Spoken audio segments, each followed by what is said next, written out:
काफी देर से मुख्यमंत्री जी अपनी बात को रख रहे हैं। मुख्यमंत्री जी ने खास तौर पर बताया कि पूरे बिहार विधानसभा में एक अकेली पार्टी रहेगी भाजपा, बाकी जितने सदस्य और पार्टी जो है नीतीश कुमार जी को अपना नेता यानी महागठबंधन का नेता माना है। और सोचने वाली ये बात है कि पूरे नॉर्दर्न इंडिया में अगर आप देखें, हिंदी पट्टी में देखें तो भाजपा का अब कोई अलायंस पार्टनर नहीं रहा। एक भी अलायंस पार्टनर भाजपा का नहीं है। और ये तो इतिहास बताता है कि भाजपा जहां रहती है, जिसके साथ रहती है, उसको खत्म करने में लगी रहती है। आप पंजाब देख लीजिए, आप महाराष्ट्र देख लीजिए, और जो बिहार में हो रहा था वो किसी से छुपा है क्या? हर एक लोगों को पता है कि क्या भाजपा की तैयारी थी। लेकिन जो देश में जो अराजकता का जो माहौल बन रहा है, जो सांप्रदायिकता जिस प्रकार से फल फूल रही है, जिस प्रकार से सामाजिक न्याय पे हमला हो रहा है, उसको देखते हुए, देश के माहौल को, स्थिति को देखते हुए, चाहे महंगाई हो, बेरोजगारी हो, आप अर्थव्यवस्था देख लीजिए, देश की सुरक्षा देख लीजिए, चीन घुस करके घर बना लिया, गांव बसा रहा है, आप क्या कार्रवाई कर रहे हैं? तो पूरी चीजों को देखते हुए, और आज का तो दिन भी बहुत ही महत्वपूर्ण दिन है।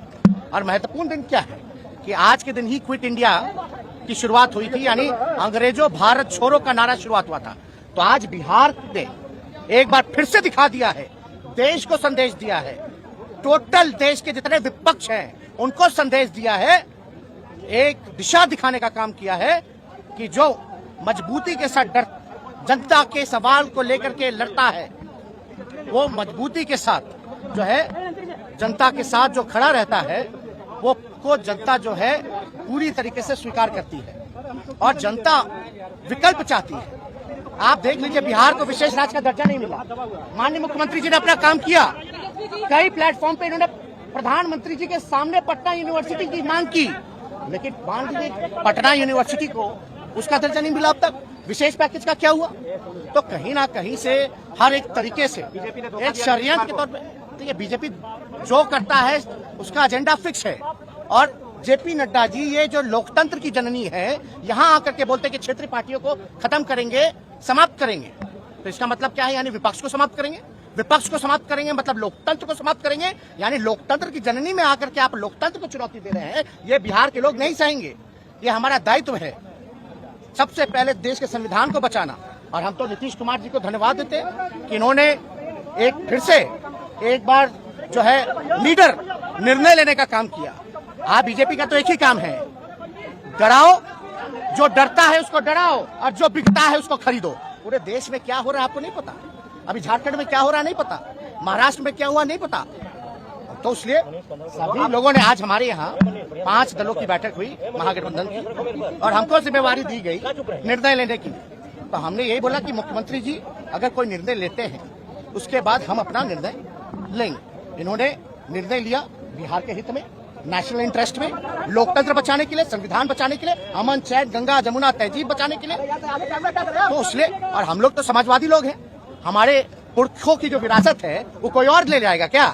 ये हमारे पास रहेगा। तो इसलिए माननीय मुख्यमंत्री जी को धन्यवाद देते हैं। हम अपने पार्टी के राष्ट्रीय अध्यक्ष आदरणीय लालू जी को धन्यवाद देते हैं कि बीमार अवस्था में भी जो है, जो उनका भी जो निर्णय है, क्योंकि राष्ट्रीय अध्यक्ष है, उनके पास जब प्रस्ताव गया तो उनसे जब हम लोगों ने बात की, पार्टी के लोगों ने बात की, क्योंकि हर एक लोग, बिहार की जनता, हमारे पार्टी के वर्कर, हमारे पार्टी के विधायक, सब लोग चाहते थे कि जो किसी भी तरीके से भाजपा का जो एजेंडा है उसको बिहार में नहीं चलने देना है। और लालू जी को तो आप जानते ही हैं, आडवाणी जी के रथ को रोका था, किसी भी कीमत में ना झुकने को तैयार है, ना डरने वाले हैं, जो उनकी विचारधारा है उसकी लड़ाई लड़े।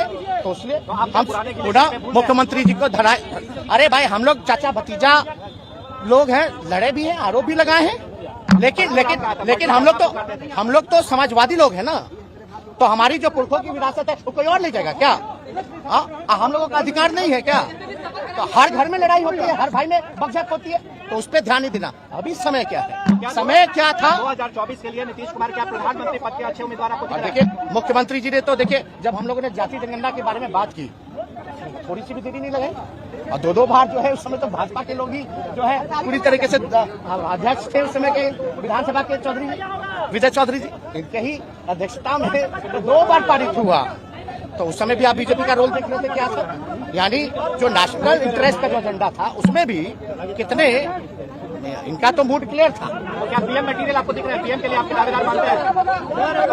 आप एक बात समझ लीजिए, ये सवाल हम मुख्यमंत्री जी पे छोड़ दें। हमको इस पे कोई टिप्पणी टिप्पणी नहीं करना है, लेकिन आप इतना तो आप जानते हैं कि सबसे देश में अगर सबसे कोई अनुभवी मुख्यमंत्री है तो नीतीश कुमार जी है। सबसे अनुभवी, परिपक्व, और काम तो किया ही है, ऐसा कोई इनकार नहीं सकता।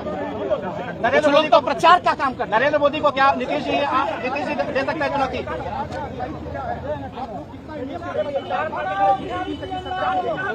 बिना इंटरेस्ट के, और ये कोई अपना इंटरेस्ट नहीं है, ये बिहार का इंटरेस्ट है, बिहार के नौजवानों का इंटरेस्ट है। इसलिए 10 लाख को रोजगार देने की बात की थी, क्या आपकी सरकार भी हम करेगी? लोगों की बात चलेगी। अभी तो 10 लाख नौकरी, एक बार तारीख तो तय हो जाने दीजिए, 10 लाख नौकरी। तारीख तय हो जाने दीजिए, जनता के दुख दर्द को दूर किया जाएगा।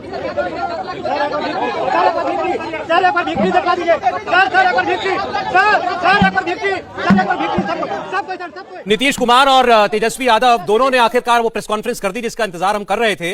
और नीतीश कुमार जो है उन्होंने कहा कि बहुत खराब हो रहा था हमारे साथ, और हमारी सारी पार्टी ने फैसला किया कि हमको नहीं रहना है, और इसलिए हमने तय किया कि हम एनडीए से बाहर आ रहे हैं।